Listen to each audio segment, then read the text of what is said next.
Hola, buenas noches. Gracias por asistir. Bienvenidos nuevamente. El día de hoy nosotros continuamos con el estudio de los determinativos en el inglés. Antes de proceder, voy a tomarme el tiempo de discutir dos pequeñas cosas.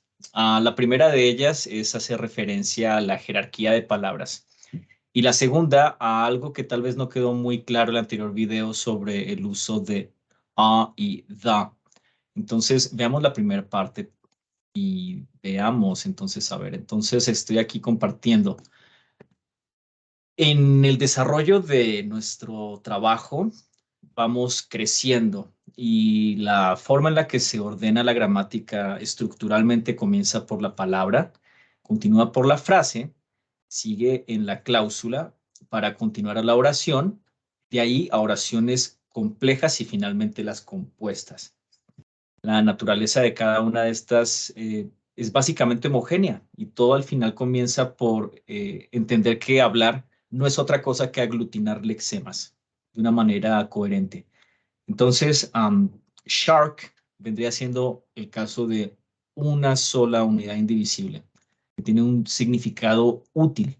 La frase es 7-foot tiger shark, un tiburón de 7 pies, ya contiene más palabras, pero ¿qué pasa? Que todavía no llega a tener una unidad sujeto-verbo.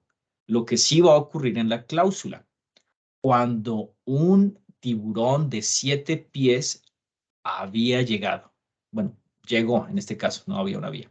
Entonces aquí ya se distingue que si hay una integración de un sujeto y un verbo y ya transmite un sentido completo, pero no totalmente, porque no está totalmente definido de dónde procede when. Entonces esto habría que identificarlo como parte de un predicado o de otro sujeto en una estructura más grande. ¿Qué pasa? Que cuando ya hay un sujeto plenamente definido, mm, ya se tiene una oración. Entonces, la diferencia es que aquí, al empezar con when, no está totalmente definido, pero aquí ya está, porque se está indicando claramente que es un tiburón de 7 pies tigre, un tiburón tigre de 7 pies. ¿Qué pasa entonces cuando tienes una oración compleja? Es el caso de que hagas construcciones en donde una parte puede ser una cláusula y esa cláusula a su vez es solamente el sujeto para después introducir la segunda parte de la oración que podría ser otra frase. Entonces aquí, si lo vemos, el ejemplo dice, cuando un tiburón tigre de 7 metros llegó, coma, la tripulación paró de pescar. Se puede apreciar que ya se trata de un sujeto que está compuesto de dos cláusulas. Primero, la que está antes de la coma y después, the crew. The crew sería nada más una frase, no sería una cláusula, me corrijo. Pero ya lo que se distingue que es que la oración tiene un sujeto que ya es bastante más complejo que una sola palabra. Por ejemplo, ¿no? Hablar nada más de shark versus ya lo que estamos teniendo en este caso. Entonces, ¿qué habría de ser una oración compuesta? Pues el caso en el que además de tener estructuras por cláusulas y frases combinadas, estén articuladas mutuamente con conjunciones como and, but, because, or. Hay varios tipos de conjunciones, pero el particular es entender que ya es la máxima expresión de lo que vendría siendo una parte de la oración y simplemente cualquier composición extra ya caería bajo las mismas categorías de seguir siendo composiciones. Compound sentence es como se conoce en inglés. Entonces, el punto al lenguaje fluido es poder hacer construcciones que vayan desde lo más pequeño hasta lo más grande. Naturalmente no será o sea, un requisito que se tenga que llegar hasta la última categoría de una compuesta, porque naturalmente ya podemos ser inteligibles con una oración. pero pues en el uso cotidiano es óptimo cuando tenemos la capacidad de combinar rápidamente piezas de información grandes. Entonces, por eso sería muy bueno específicamente el uso de conjunciones cuando ya se domine lo previo. Am, de aquí también quería ver un segundo punto. En la clase de determinativos de ayer, una parte que considero no expliqué suficientemente bien, lo que corresponde a uno de de las razones por las cuales es importante aprender sobre artículos. Estaba yo comentando la circunstancia de escribir el título de un empleo, o sea, por ejemplo, dentro de una organización, de una oficina, de un puesto, o el nombre de una oficina. Puede ser de una institución pública o también de una empresa. El, el particular de este asunto es simplemente comprender que the está reservado a sustantivos propios. Si yo estoy declarando la información, la pieza que estoy introduciendo se refiere específicamente a algo que corresponde al nombre de alguien o que corresponde a una sola instancia única en toda la categoría de, del tema particular del que estoy hablando, debo decirlo con the. La idea de utilizar a, and, se limita a que es un sustantivo común, es decir, estoy enunciando la categoría en general, un elemento indiscriminado, arbitrario, indeterminado. Entonces, ¿qué pasa? Si yo digo el rey fue rey entre reyes, fue un rey entre reyes, habría que entender que es diferente el rey del sujeto a un rey entre reyes del predicado. Por esa razón, the king sería en este caso el rey de la persona que está hablando o el único rey que está describiendo la persona como especial, ¿no? Naturalmente esto podría ser reemplazado por un test. Si yo utilizo the en una determinada construcción, yo debería ser capaz de reemplazar el the con el sustantivo propio al que se refiere por el nombre de alguien o el nombre de algo. Nombre como qué, como un país o como una persona, ujú, o el nombre de una cosa, pensemos por ejemplo en una embarcación o una mascota. Ahí sabría que estoy pasando el test de realmente utilizar the en el lugar correcto. Por consiguiente, si yo estoy haciendo referencia a un sustantivo propio con un artículo indefinido, estoy en un error. Yo no puedo hablar de an Elizabeth II sin que se malinterprete como peyorativo. La única manera respetuosa y correcta de decirlo sería the Elizabeth II, si tuviera la necesidad de resaltarla entre muchas Elizabeths, por ejemplo, o entre muchas reinas. Ujú. Um, y sin embargo, aquí también lo podemos ver, ¿no? O sea, haciendo referencia a la oficina del primer ministro, como se hizo referencia al rey, tiene que ir con the. Entonces, ese es el punto a entender.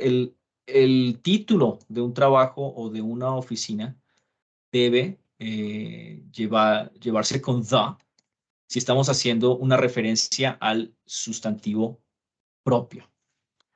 Um, ahora bien, dentro del estudio de los determinativos también están los posesivos, pero solamente están los posesivos adjetivales. No vamos a hablar de los pronombres posesivos absolutos, o que también se han declarado como útiles dentro del objeto, ¿verdad? De un verbo. Me refiero a del recuadro que están observando de estas mismas palabras posesivas que terminan su escritura en el morfema S, como yours o theirs.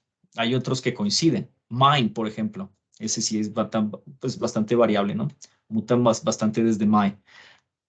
Entonces, bien, tenemos que estudiarlos y también a los cuantificadores. Veamos de qué trata. Bien, recordando, los determinativos son este tipo de palabras por las cuales anunciamos la introducción de un sustantivo. Cada uno de estos le puede dar el giro. En este caso, el giro posesivo está asociándolo a una entidad diferenciada en el discurso.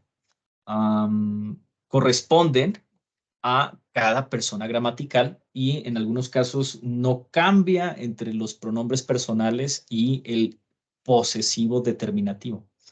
Veamos el caso de my. I do not choose that my grave should be dug while I am still alive. Yo no escojo que mi tumba sea cavada mientras yo todavía esté viva. Queen Elizabeth II, no, the first, ok, una reina de los 1550.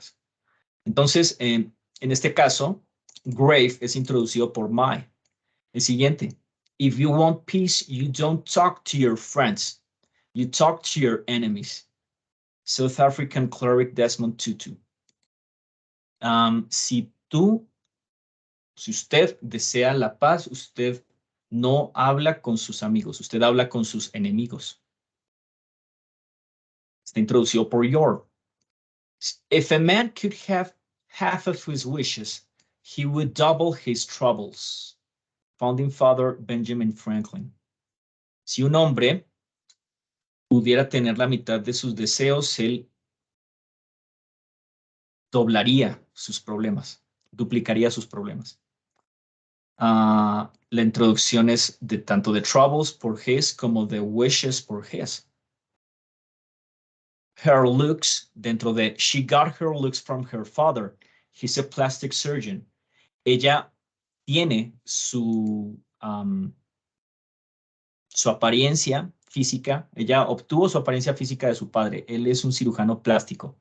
Comedian Groucho Marx, es una frase de comediante. Entonces, la introducción de su apariencia es por el determinativo her. Entonces, en cada uno de estos ejemplos, worry never robs tomorrow of its sorrow. It only saps today of its joy. Author Leo Buscaglia. La preocupación nunca roba el mañana a su tristeza. Solo lo drena hoy de su felicidad. Entonces, aquí otra vez aparece ets como el determinativo para tanto tristeza como felicidad. Our days, our lives, nuestros días, nuestras vidas. Como nosotros gastamos nuestros días es como gastamos nuestras vidas. Author Annie Dillard. How we spend our days is how we spend our lives. Noten que estoy ligando how we. Y lo he hecho anteriormente cuando las consonantes coinciden en adyacencia. Our days, nuestros o nuestras.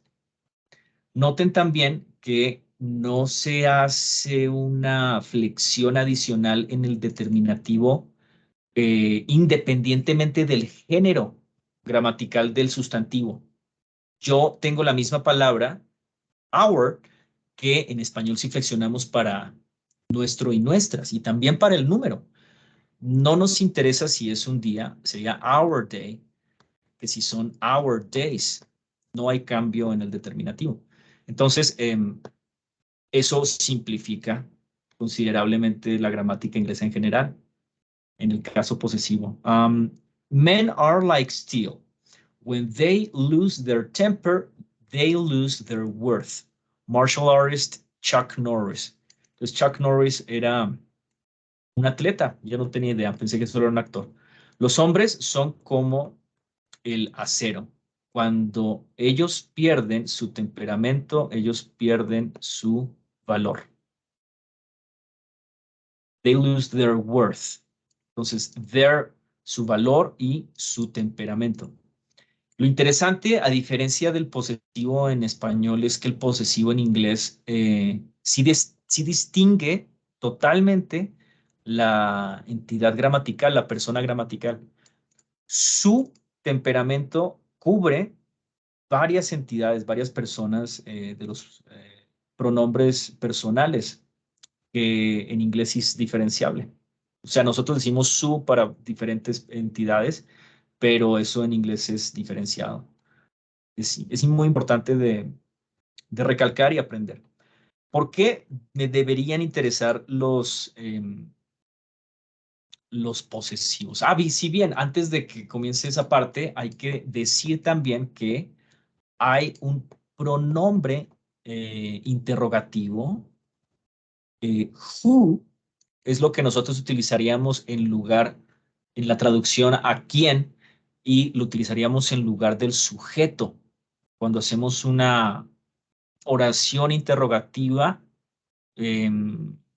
para determinar el,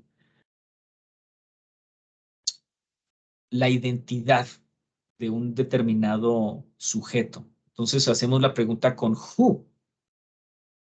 Whose es el posesivo de ese pronombre interrogativo. The key is to keep company only with people whose presence calls forth your best.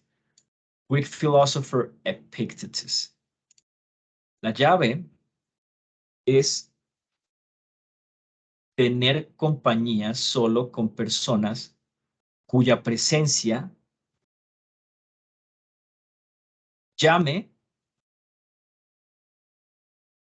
tu mejor persona, o tu mejor esfuerzo. En este caso no está diciendo ni esfuerzo ni persona, pero your best sería lo mejor de ti. En este caso, best es un superlativo que ya no necesita que yo indique adelante ningún pronombre, porque solamente hay una sola cosa que es lo mejor, una sola persona que es la mejor en un grupo, ¿verdad? Independientemente del tamaño del grupo. Entonces, whose presence calls forth your best, cuya presencia saque tu mejor versión, persona, forma. Entonces aquí es interesante ver cómo whose también está en calidad posesiva sobre presencia, presence. Lo traducimos como cuya presencia, pero otra manera de traducirlo sería tener solo compañía con personas de quienes su presencia llame o saque lo mejor de ti.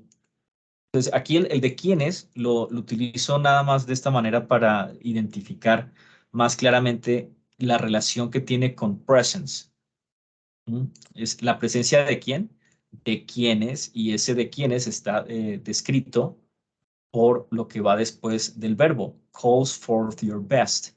Entonces, naturalmente no es el nombre de una sola persona, es el nombre, es una frase comodín, donde el whose está claramente indicando que es un espacio a cubrir para la persona que cubra sus requisitos.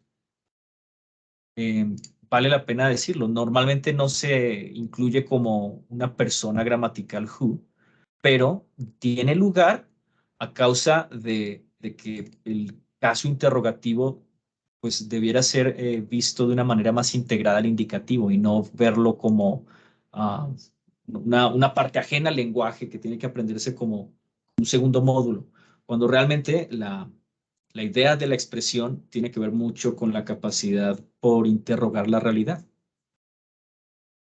Entonces, ya podemos ver por qué es importante la cuestión de los determinativos posesivos. Primeramente, el uso de their en vez de his, her.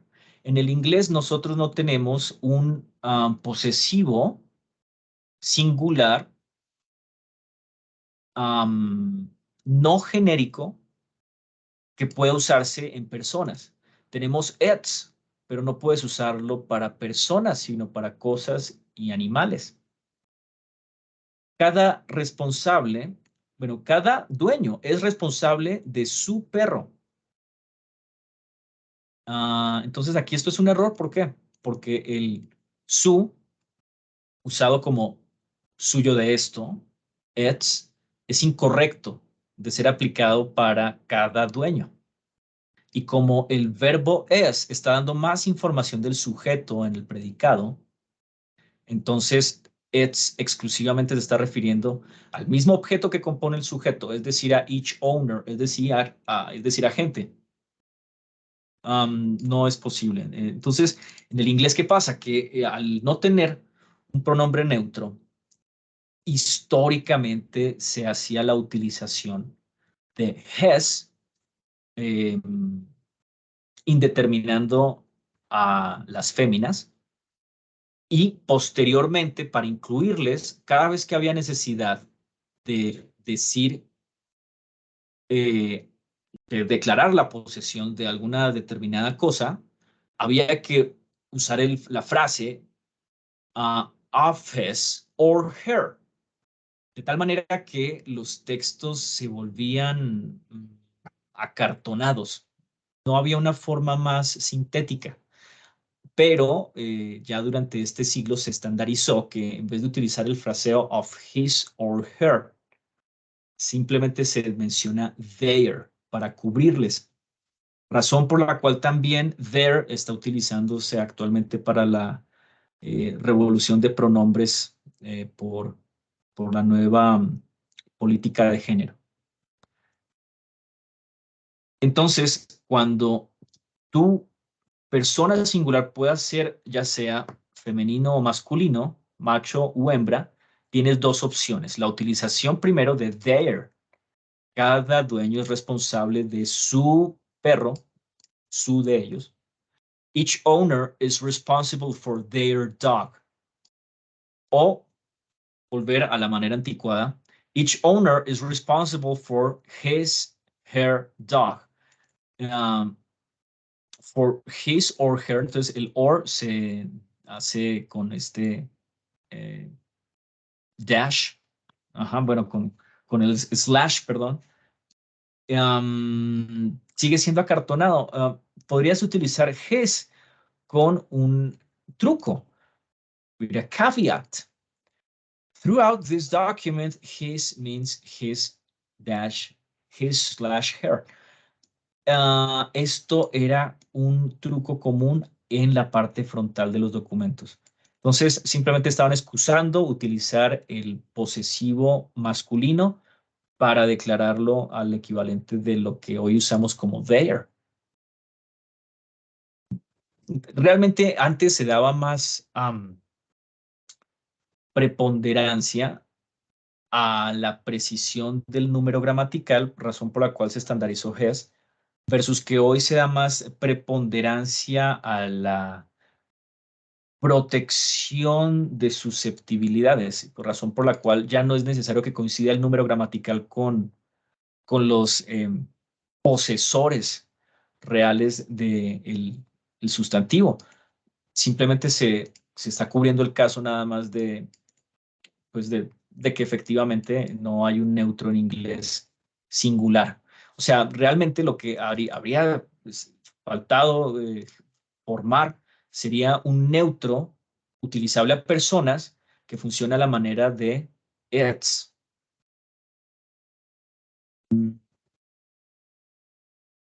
Bien, el segundo punto es no confundir un determinativo posesivo con una contracción de sonido idéntico. Esto llega a ocurrir pues, específicamente con its. Ets, hay veces que podría no entenderse si está refiriéndose a, bueno, por una persona que no conoce gramática, si es el caso posesivo o si es la contracción de ereas, de la conjugación versus to be. Los errores gramaticales con los determinativos posesivos son raros, pero errores de letreo con estos determinativos son comunes, dada la manera como los determinativos son. Cometer estos errores, particularmente si tienes el hábito va a aplastar tu credibilidad. Hay 4 errores comunes con los determinativos posesivos, pero arreglarlos a los 4 es fácil, pues están hechos se cometen de la misma manera al confundir el posesivo con una contracción de sonido idéntico. La contracción ets no es un posesivo, es la contracción ya sea de to be, it is, o de to have, it has. Esto es 100% una regla, es una ley. Si no puedes expandirle de it's a it is o it has, entonces estás utilizándole mal. Un país puede ser juzgado por la calidad de sus proverbios, pero realmente aquí lo que está escrito es de esos son proverbios. A country can be judged by the quality of its proverbs. Entonces nosotros que lo hemos estudiado, esto es un error totalmente, porque la utilización de of viene siendo a of B, donde A reemplaza a sustantivo y B también cubre como sustantivo. Entonces, ets no tiene razón de existir ahí en manera de sujeto y conjugación. Por consiguiente, esto tiene que ser un error. Esto es algo muy común de que ocurra a extranjeros que no conocen la gramática, ¿verdad? Inclusive yo llegué a tener esta dificultad cuando no me había tomado el tiempo para estudiarlo con detalle. Había momentos donde no podía realmente concluir si era correcto poner o no la apóstrofe. También por la cuestión de que hay que estudiar los sustantivos posesivos, que son todos estos casos propios de un sustantivo propio al que se le otorga una característica de posesor. Y para eso ya tiene que haber una referencia, un antecedente en el discurso. De lo contrario, no funciona. Y esa capacidad del inglés también nublaba mi ignorancia, ¿no? No podía yo saber exactamente si era sin apóstrofe y si era con apóstrofe, ¿por qué? Hoy es claro, la apóstrofe es específica para las contracciones versus verbos. Y de lo contrario, un posesivo absoluto, un posesivo en el objeto, o ya sea el, el que está en el rol adjetival, o sea, el que pertenece a la tabla aquí, uh, sí va a ser necesario decirlo siempre y escribirlo siempre sin apóstrofe. Entonces, ¿qué es correcto escribir aquí? Pues sin apóstrofe. A country can be judged by the quality of its proverbs. Un país puede ser juzgado por la calidad de sus refranes. Lo mismo es cierto si your, la contracción de you are, es cierto para your, para their, para whose. No confundirles con your, their or their y whose. Entonces, el rol, el caso posesivo, el caso gramatical posesivo, debe ser claro cuándo debe emplearse, ¿no? Y pues, la forma más simple de manejarle es en posición estándar. Va a calificar a un sustantivo. El sustantivo va después, va en segundo lugar. Por esa razón, cada uno de estos debe tener, en este caso sería whose, pero este whose, o sea, ponerle aquí, y their sería exclusivamente, vamos a ver si está cercano aquí, no, no lo está. Their, este their, el correcto de emplear en lugar de este their. Forgive your enemies, but never forget their names. Perdona a tus enemigos, pero nunca olvides sus nombres de ellos. El caso de your ya sería sin la apóstrofe, sin la E final. Even if you fall on your face, you're still moving forward. Sin embargo, el segundo sí es correcto. porque el segundo es una oración donde es necesaria la inclusión de to be. Ujú. Inclusive si caes sobre tu rostro, todavía tú estás moviéndote hacia adelante. Es una manera optimista de hablar frente a las dificultades. Inclusive si caes sobre tu cara, estás moviéndote hacia adelante. Even if you fall on your face, you're still moving forward. Entonces, ¿cuáles son los puntos claves? Hay que utilizar their para reemplazar his/her. Ya no importa el número, importa cubrir la mayor cantidad de auditorio. Si no puedes expandir las contracciones que aplicas al caso de sujeto, bueno, pronombre, verbo, estás mal.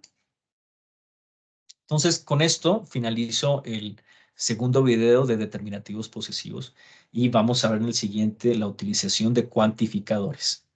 Gracias.